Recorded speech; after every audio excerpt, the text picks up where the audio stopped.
Hello dear students, last lecture में हमने exercise number 5.4 में के कुछ प्रॉब्लम्स देखे थे और उसमें से जो बचे हुए प्रॉब्लम्स है दैट इज 17 एंड 18 आज देखना है। ओके, और इसी के साथ हम ये जो वेक्टर चैप्टर के मिसलेनियस है वो स्टार्ट करेंगे, क्योंकि जो सिलेबस रिड्यूस होने जा रहा है उसमें आपका स्केलर ट्रिपल प्रोडक्ट जो है वो नहीं रहेगा, वो ओमिट हो जाएगा। ठीक है, तो वो हिसाब से हम क्या करेंगे, अभी ये एक्सरसाइज होने के बाद मिसलेनियस स्टार्ट करेंगे, एमसीक्यू स्टार्ट कर लेंगे। ठीक है, उतना कंप्लीट करके फिर नया चैप्टर स्टार्ट करेंगे। ओके, तो यहाँ पे क्या दिया गया है, prove that the two vectors whose direction cosines are given by the relation. इस तरीके का प्रॉब्लम हमने इसके पहले देखा हुआ है।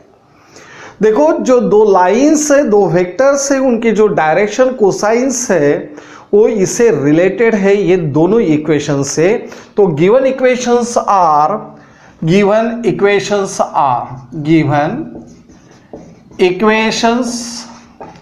आर कौन से दो इक्वेशंस है, AL plus BM plus CN is equal to 0। This is equation number first. और सेकेंड इक्वेशन है FMN plus GNL plus HLM is equal to 0 and this is equation number second. ऐसे दो equation है। इसके पहले कौन सी method हमने की थी, कोई भी एक या दो यानी फर्स्ट और सेकेंड में से कोई भी ऐसा इक्वेशन आप चूज कर लो जिसमें either we find out the values of L की वैल्यू निकालो, या तो M की या तो N की वैल्यू निकालना है। किसी भी टर्म्स की वैल्यू निकाली तो भी चलता है। ठीक है, तो यहां पे हम क्या करते हैं, N की वैल्यू फाइंड आउट करते हैं। सो फ्रॉम इक्वेशन फर्स्ट पर से क्या होगा, तो Cn is equal to minus of AL plus BM चलेगा, ऐसे लिखा तो। ओके, क्या किया हमने, ये दोनों टर्म को इधर ट्रांसफर कर दिए हैं और Cn इज इक्वल टू लेते हैं। तो N इज इक्वल टू क्या होगा, minus AL plus BM upon C। और ये जो वैल्यू है ये आपको इक्वेशन नंबर सेकंड में पुटअप करना है। Put in equation second. Okay, equation second में यदि पुटअप करते हो तो क्या होगा, यस अच्छी तरह से देखना है आपको।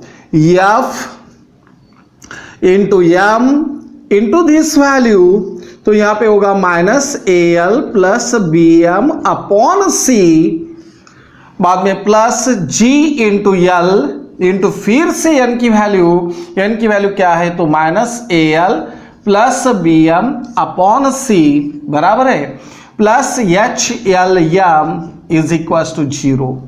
इस तरीके से हमने किया है। देखो बच्चों, यहां पे क्या होता है, हम इसे अभी सिंप्लीफाई करेंगे। सिंप्लीफाई करने के बाद क्या होता है, पहले तो C से मल्टीप्लाई करवा देते हैं।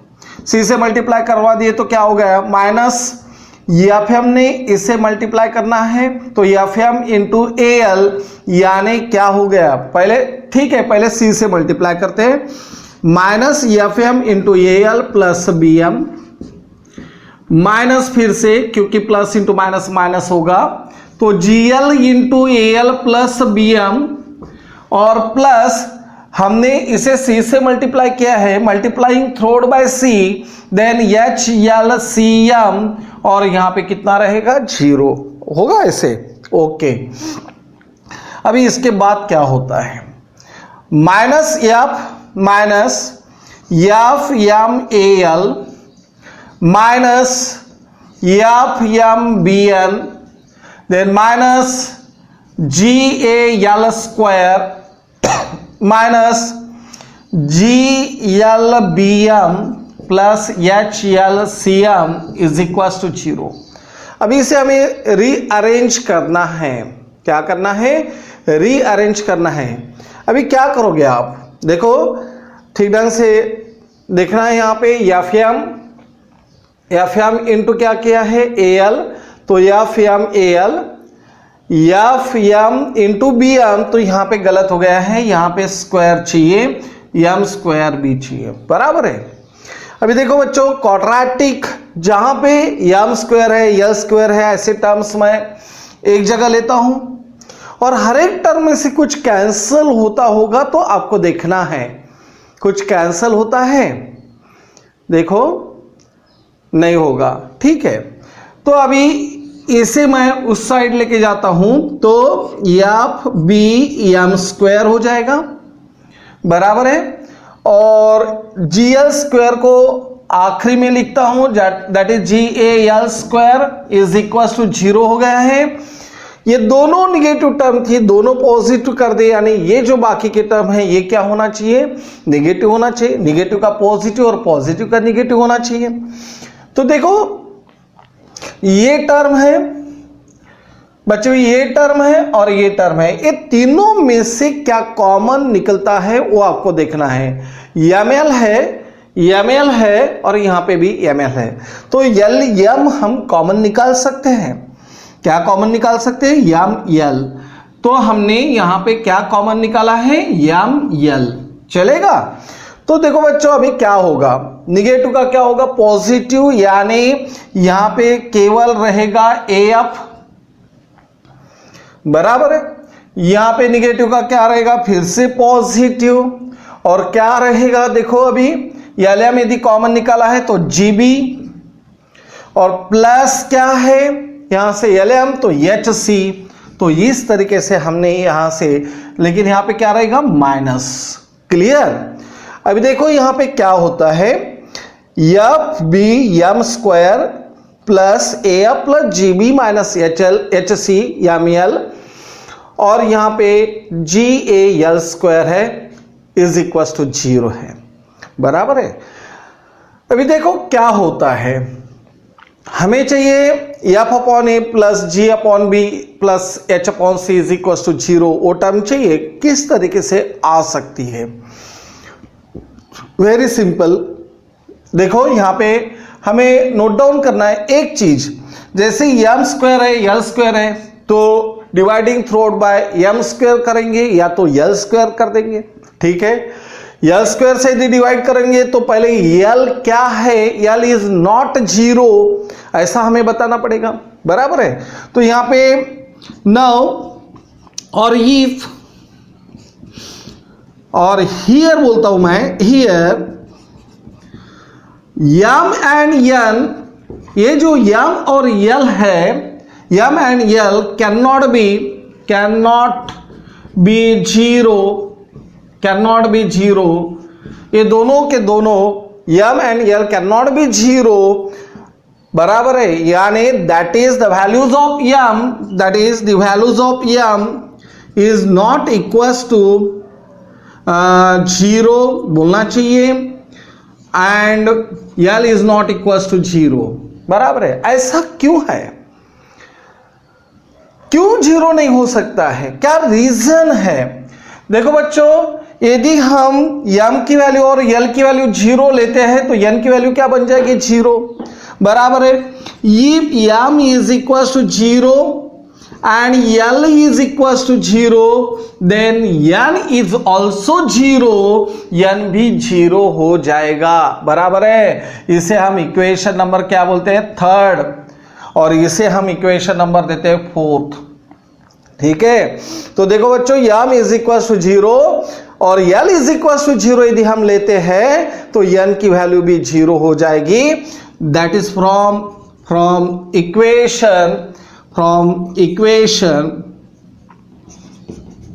इक्वेशन कौन सा है, 3rd, बराबर है। Which is not possible, which is n is equals to 0, n is equals to 0 is not possible because, क्यों नॉट पॉसिबल हो सकता है, because L square plus M square plus N square is equal to क्या होता है, 1 होता है। देखो यहां पे यदि यल की वैल्यू 0 लेते हैं, एम की वैल्यू 0 लेते हैं, एन की वैल्यू 0 होती है, तो टोटल लेफ्ट हैंड साइड क्या बन जाएगी, 0 बन जाएगी। तो 1 आएगा क्या, नहीं। और ये तो हमने प्रूव किया है इसके पहले, यानी यल यम एन यदि डायरेक्शन कोसाइंस है तो इसका मतलब ये क्या हो गया, ये तीनों के स्क्वायर के एडिशन 1 हो गई। और समझ लो यदि एन की वैल्यू 0 हो जाती तो इसका मतलब क्या हो गया कि ये 1 आना पॉसिबल नहीं है, which is not possible because the values of L square plus M square plus N square is equal to कितना होता है, 1 होता है। इसका मतलब क्या है कि यदि आप m की वैल्यू 0 या l की वैल्यू 0 लेते हो साइमल्टेनियसली तो ये पॉसिबल नहीं होगा। तो हम क्या करते हैं, consider m is not equal to 0, m is not equal to 0 हम कंसीडर करते हैं। ओके, m या तो l दोनों में से कोई कुछ भी किया तो भी चलेगा, प्रॉब्लम नहीं है। Consider m is not equal to 0, m की वैल्यू हमने 0 नहीं ली है। ओके, m की वैल्यू यदि 0 नहीं है तो क्या होगा, consider m is not equal to 0, so dividing throughout, dividing to equation 4, dividing to equation 4 by m square we get, हमने क्या किया है, इक्वेशन 4 को m स्क्वायर से डिवाइड किया है। देखो बच्चों यहाँ पे m स्क्वायर से यदि डिवाइड करेंगे तो क्या रहेगा, f भी रहेगा केवल, बराबर है। इसे यदि m स्क्वायर से डिवाइड करते हैं तो l अपॉन m रहेगा, यानी f plus G B minus H C into l upon m हो जाएगा। प्लस है यहां पे यदि l m स्क्वायर से डिवाइड करते हैं तो ga into l upon m का होल स्क्वायर बन जाएगा और दैट इज इक्वल टू 0, बराबर है। तो इसे रीअरेंज करता हूं मैं, पहले ये टर्म लेता हूं, ga into l upon m whole square plus af plus gb minus H C into l upon m plus F B is equal to 0। ये जो इक्वेशन हमें मिला है ये क्वाड्रेटिक इक्वेशन है in the form of L upon M, बराबर है। L upon M के फॉर्म में हमें यहां पे क्वाड्रेटिक इक्वेशन मिला है। तो पहले हमें तो ये बताना पड़ेगा कि समझ लो ये दोनों जो लाइंस है, दोनों जो वेक्टर्स है, उनके डायरेक्शन कोसाइन यदि L1 M1 N1 लेते हैं, L2 M2 N2 लेते हैं, तो इसका मतलब ये जो है, ये जो क्वाड्रेटिक इक्वेशन हमें मिला है इसे वो सेटिस्फाइड करेंगे।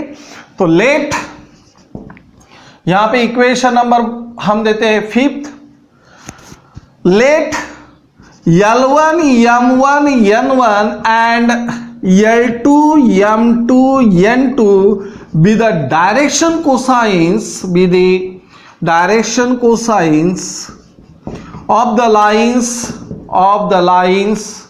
represented by equation first and second be the direction cosines of the vectors, बोलते हैं हम वेक्टर्स क्योंकि वेक्टर्स उन्होंने दिया है रिस्पेक्टिवली, ठीक है। क्या लिखा है हमने, L1 M1 N1 और L2 M2 N2 ये जो है ये डायरेक्शन कोसाइंस है कौन से वेक्टर्स के, जो इक्वेशन फर्स्ट और सेकंड ने रिप्रेजेंट किए हैं। ओके, यदि ऐसा है तो ये दोनों इक्वेशन से क्वाड्रेटिक इक्वेशन फॉर्म हुआ है। सो L1 M1 N1 and L2 M2 and N2, अभी यहां पे ऐसा ना लिखते हुए ये जो क्वाड्रेटिक इक्वेशन है ये L अपॉन M के फॉर्म में है, बराबर है। सो L1 upon M1 and L2 upon M2, क्यों ऐसा लिया है, क्योंकि इक्वेशन नंबर 5 जो है वो क्वाड्रेटिक इक्वेशन है। समझ लो इसे दी x कंसीडर करते हैं तो x क्या हो गया, उनका रूट हो गया, x की वैल्यू जो भी आएंगी वो रूट हो जाएगी। तो L1 अपॉन M1 और L2 upon M2 are the roots of, therefore L1 upon M1 and L2 upon N2 are the roots of equation, quadratic equation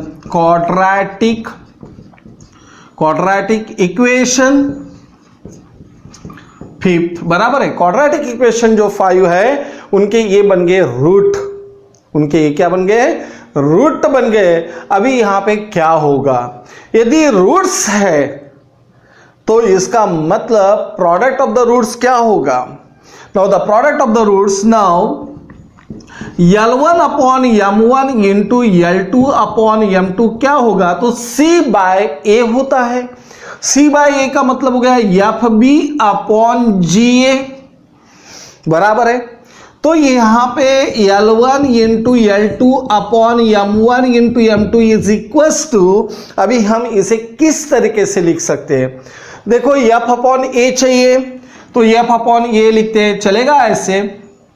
बाद में हमें G अपॉन बी चाहिए तो G डिनोमिनेटर में है और न्यूमेरेटर आपको पता है डिनोमिनेटर का डिनोमिनेटर होता है, यानी G अपॉन बी। इस तरीके से हम लिख सकते हैं।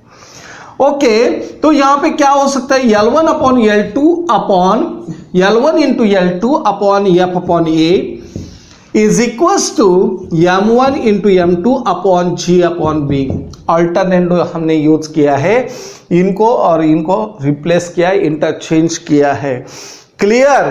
तो ये इक्वेशन नंबर बन गया हमारा 6।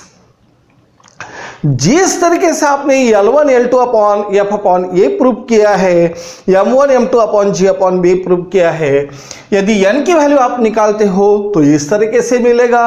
यदि m की वैल्यू निकालोगे तो similarly we can prove that,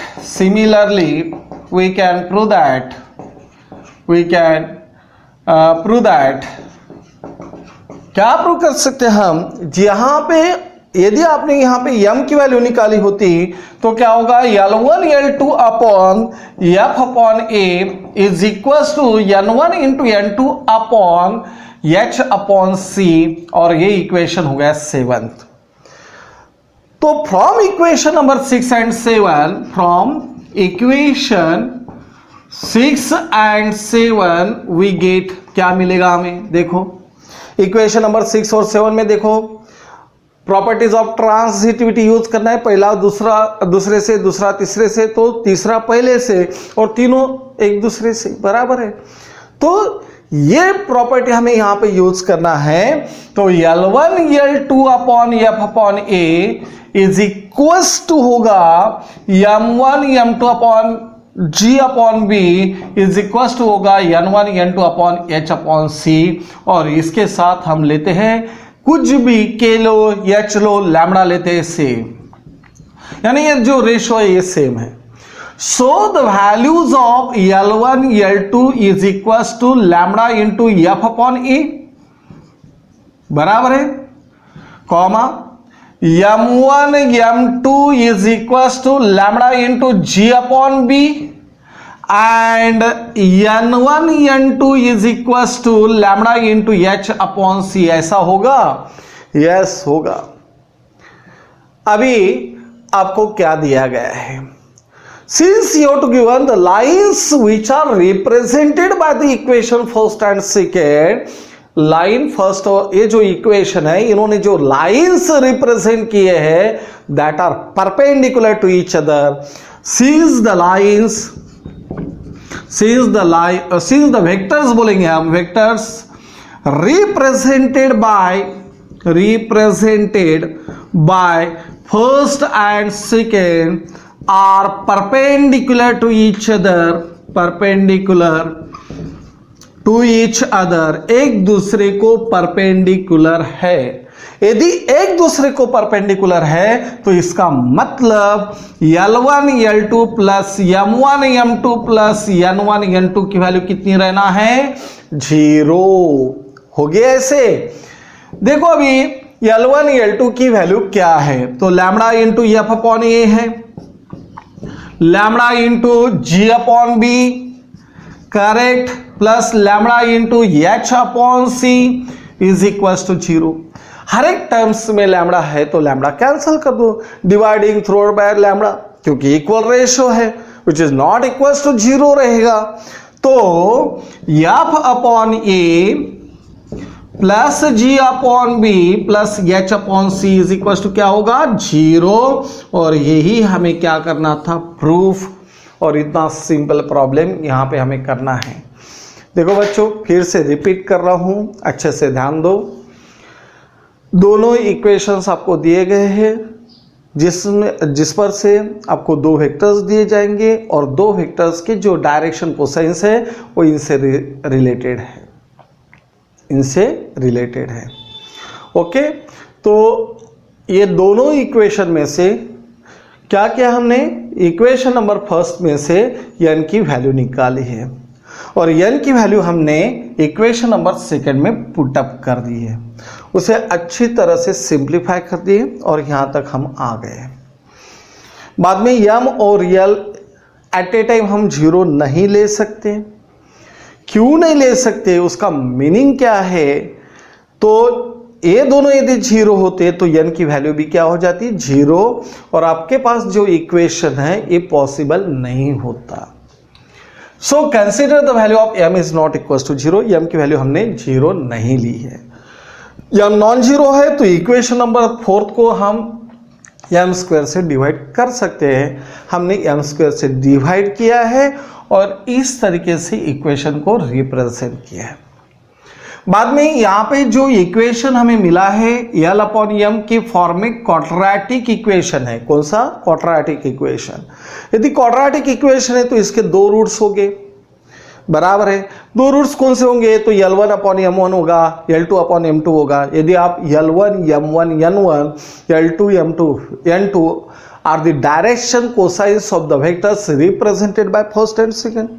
first और सेकंड ने जो वेक्टर्स रिप्रेजेंट किए हैं उनके जो डायरेक्शन कोसाइंस है वो डायरेक्शन कोसाइंस यदि हम इस तरीके से कंसीडर करते हैं, ओके। सो L1 अपॉन m1 और L2 upon m2 are the roots of this quadratic equation, हो गया। बाद में क्वाड्रेटिक इक्वेशन के यदि L1 m1 और L2 m2 रूट्स है तो दोनों का product, roots of the product of the roots क्या होता है? तो c अपॉन a होता है। c अपॉन a यानी f b अपॉन g हो गया, बराबर है।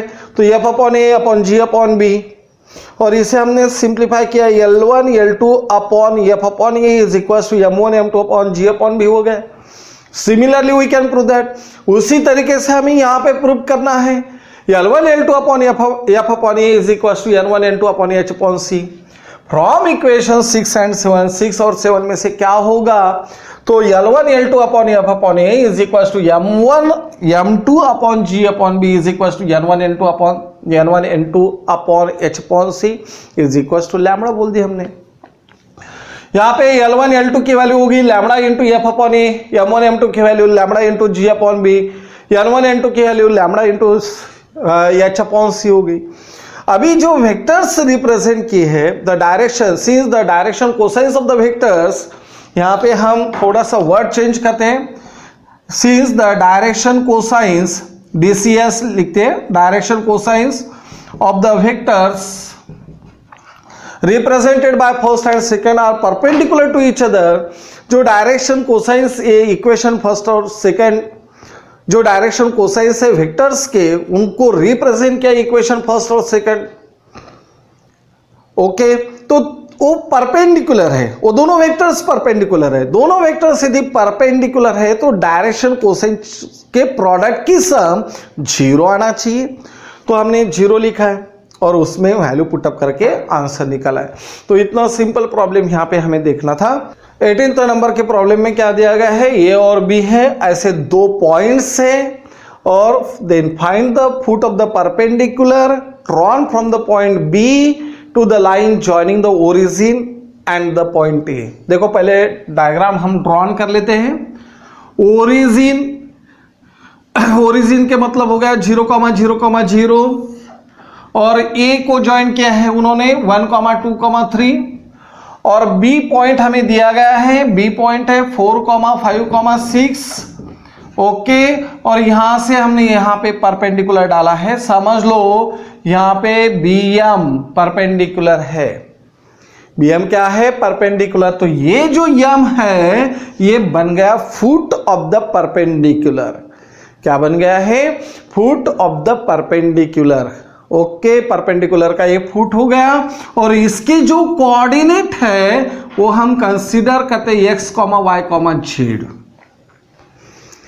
तो हमें पहले बताना पड़ेगा late m x, y, z be the foot of the perpendicular drawn from the point B to the line segment OA। Line segment यहां पे बोल रहे हैं क्योंकि ओरिजिन और ये पॉइंट को ज्वाइन करके वो सेगमेंट फॉर्म हुई है। तो ठीक है, अभी क्या करेंगे हम, देखो late m x, y, z be the foot of perpendicular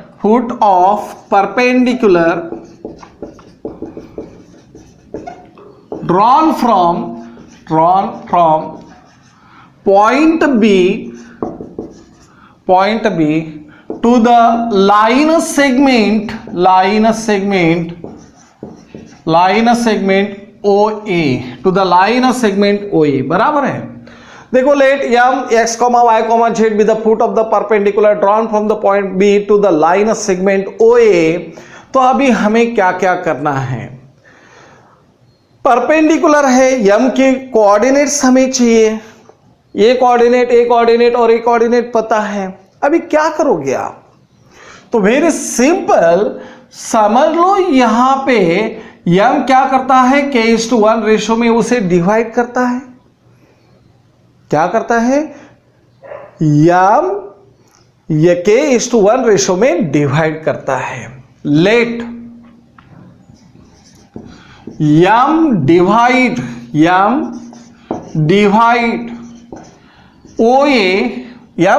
OA, क्यों ऐसा कर रहे हैं हम, क्योंकि हमें x, y और z की वैल्यू चाहिए। जब हम x, देखो अलग मेथड से भी इसे सॉल्व कर सकते हैं, दोनों मेथड से हम सॉल्व कर सकते हैं। जैसे bm का डायरेक्शन रेशोज निकाले हैं और यहां पे हमने OA के डायरेक्शन रेशोज निकाले हैं, किसके bm और OA, और ये दोनों परपेंडिकुलर है, तो इसका मतलब डायरेक्शन रेशो के प्रोडक्ट की सम 0 है। डायरेक्शन रेशो के प्रोडक्ट की सम कितना है, 0 है, बराबर है ना। तो ये भी हम कर सकते हैं। तो पहले तो हम पॉइंट m के कोऑर्डिनेट निकाल लेते हैं। पॉइंट m के कोऑर्डिनेट क्या होंगे, let m divide OA in the ratio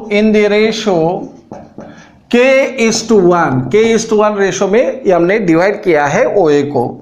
so the coordinate of the point m is what, m के कोऑर्डिनेट क्या होंगे, देखो बच्चों क्या होता है, x कोऑर्डिनेट, y कोऑर्डिनेट और z कोऑर्डिनेट हमें लिखना है। x कोऑर्डिनेट यदि लिखोगे तो क्या होगा, k:1 plus 0 divided by k+1, चलेगा ऐसे, यस। बाद में सेकंड क्या होगा, y कोऑर्डिनेट क्या होगा, अभी देखो, yes, y coordinate twice k+0 upon k+1, और z कोऑर्डिनेट क्या होगा, तो thrice k+0 upon k+1। Section formula हमने यहां पे यूज किया है, क्या, सेक्शन फॉर्मूला। तो यहां पे कोऑर्डिनेट्स क्या बन गए, k अपॉन k+1 हो गया है, ट्वाइस k अपॉन k+1, और यहां पे थ्राइस k अपॉन k+1 हो गया। देखो ये मेथड यदि आपको लेंदी लगेंगी तो मैं सेकंड मेथड से भी इसे सॉल्व करके बता दूंगा, ठीक है। These are the coordinates of the point m point के कोऑर्डिनेट्स बन गए। अभी हमें क्या चाहिए, अभी हमें चाहिए डायरेक्शन रेशो चाहिए। ओके, तो डायरेक्शन रेशोज कैसे रहेंगे, now direction ratio of OA के डायरेक्शन रेशोज क्या होंगे, तो R 1 - 0, 2 - 0, 3 - 0, दैट इज 1, 2, 3। ये बन गए डायरेक्शन रेशोज ऑफ OA। बाद में direction ratios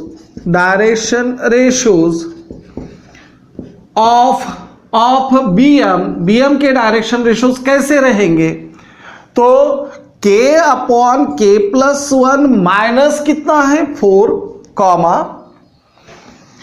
k upon twice k upon k+1 minus कितना रहेगा 5, और k that is thrice k upon k+1 minus होगा 6, दैट इज, इसे यदि हम सिंप्लीफाई करेंगे तो k+1 is the LCM, k minus 4k minus 4,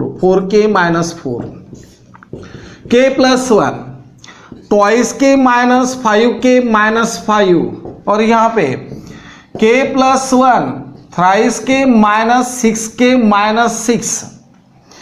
तो यहाँ पे क्या होगा देखो अभी बच्चों, k माइनस 4k यानी माइनस थ्राइस के माइनस 4 अपॉन k प्लस 1 चलेगा। यहाँ पे कितना होगा minus 3k minus 5 upon k plus 1 हो जाएगा। और यहाँ पे फिर से minus 3k minus 6 upon k plus 1 होगा ऐसे। तो ये बन गए डायरेक्शन रेशोज ऑफ बीएम के डायरेक्शन रेशोज बन गए। अभी हमें क्या चाहिए, हमें अभी बीएम सिंस यहां पे हम क्या बोलेंगे, since BM is perpendicular to OA, ऐसा यदि है तो इनके डायरेक्शन रेशो के प्रोडक्ट की सम 0 होना चाहिए। तो 1 into minus 3k minus 4 upon k plus 1 plus 2 into minus 3k minus 5 upon k plus 1 plus कितना रहेगा 3 इंटू रहेगा minus 3k minus 6 upon k plus 1 is equal to 0। इनके डायरेक्शन रेशो के प्रोडक्ट की सम 0 बन गई, बराबर है। तो हर एक टर्म में डिनोमिनेटर क्या है k प्लस 1 है, तो k प्लस 1 हम कैंसिल कर देते चलेगा। तो यहाँ पे माइनस 3k माइनस 4 रहेगा, यहाँ पे यदि 2 से मल्टीप्लाई करेंगे तो 6k माइनस 10 हो जाएगा, यहाँ पे माइनस 9k माइनस 18 होगा और इज इक्वल टू 0। तो देखो बच्चों अभी क्या होता है, minus 3 minus 6 that is minus 9 minus 9 minus 9 that is minus 18k हो गया ऐसे। 28 प्लस 4 कितना हो गया, 28 प्लस 4 हो गया 32 को ट्रांसफर कर दिए तो ये प्लस 32, तो k इज इक्वल टू क्या होगा 32 अपॉन 18 बराबर है। तो यहां पे क्या होगा देखो अभी minus 16 upon 9, this is the value of k की वैल्यू बन गई। हमें चाहिए m के कोऑर्डिनेट, सो m के कोऑर्डिनेट कैसे हो गए अभी, तो ये हमें सिंप्लीफाई करना है, ठीक है। तो देखो अभी m के कोऑर्डिनेट क्या होंगे, तो k की वैल्यू है minus 16 upon 9 divided by minus 16 upon 9 plus 1 comma twice के यानी 2 into minus 16 upon 9 divided by minus 16 upon 9 plus 1 comma 3 into minus 16 upon 9 divided by minus 16 upon 9 plus 1। अभी इसे हमें सिंप्लीफाई करना है, तो माइनस 16 अपॉन 9 और यहां पे कितना रहेगा माइनस 16 प्लस 9, तो माइनस 7 अपॉन 9 होगा। यहां पे होगा फिर से minus 32 upon 9 divided by minus 7 upon 9 correct, और यहां पे रहेगा minus 16 3 48 upon 9 divided by minus 7 upon 9। देखो बच्चों हर एक इसमें 9 कैंसिल हो जाएंगे तो रहेगा क्या, तो माइनस 16 यानी 16 अपॉन 7, बाद में 32 अपॉन 7 और बाद में 48 upon 7 and these are the coordinates of the point M. ये बन गए फुट के कोऑर्डिनेट्स। देखो बच्चों ये प्रॉब्लम को सॉल्व करते समय हमने क्या किया है, एम के कोऑर्डिनेट हमने कंसीडर किए, जो फुट है बी पॉइंट में से जो परपेंडिकुलर डाला हुआ है ओए पे उसका वो फुट है। तो एम डिवाइड्स ओए इन द रेशियो k:1, तो एम के कोऑर्डिनेट बन जाएंगे। सेक्शन फॉर्मूला यदि हम यूज करेंगे तो k प्लस 0 क्या होगा, k इंटू 1 प्लस 1 इंटू 0 म्हणजे k plus 0 upon k plus 1। उसी तरीके से ये दोनों निकाले हैं। डायरेक्शन रेशोज ऑफ ओए हमने निकाला है और डायरेक्शन रेशोज ऑफ बीएम निकाला है। अभी देखो बीएम और ओएम एक दूसरे को परपेंडिकुलर हैं, तो इनके जो डायरेक्शन रेशोज हमें मिले हैं, इनके डायरेक्शन रेशो के प्रोडक्ट की सम कितना होना है, 0 होना है। ओके, उस पर से हमें किसकी वैल्यू मिलेगी, k की, और k की वैल्यू हमें इसमें पुट अप करना है, तो हमें फुट ऑफ द परपेंडिकुलर मिल जाएगा। ओके, और इसके साथ यहाँ पे आपका वेक्टर चैप्टर वैसे खत्म हो गया है, लेकिन हम कल एमसीक्यूज लेंगे और एमसीक्यूज के साथ प्रॉब्लम सेट यानी मिसलिनियस एक्सरसाइज कंप्लीट करेंगे। ओके, और उसके बाद फिर लाइन और प्लेन, क्योंकि स्केलर ट्रिपल प्रोडक्ट जो है वो आपका रिड्यूस होने वाला है अकॉर्डिंग सीबीएसई में से जो रिड्यूस है उसके हिसाब से। ठीक है, तो चलो गुड बाय।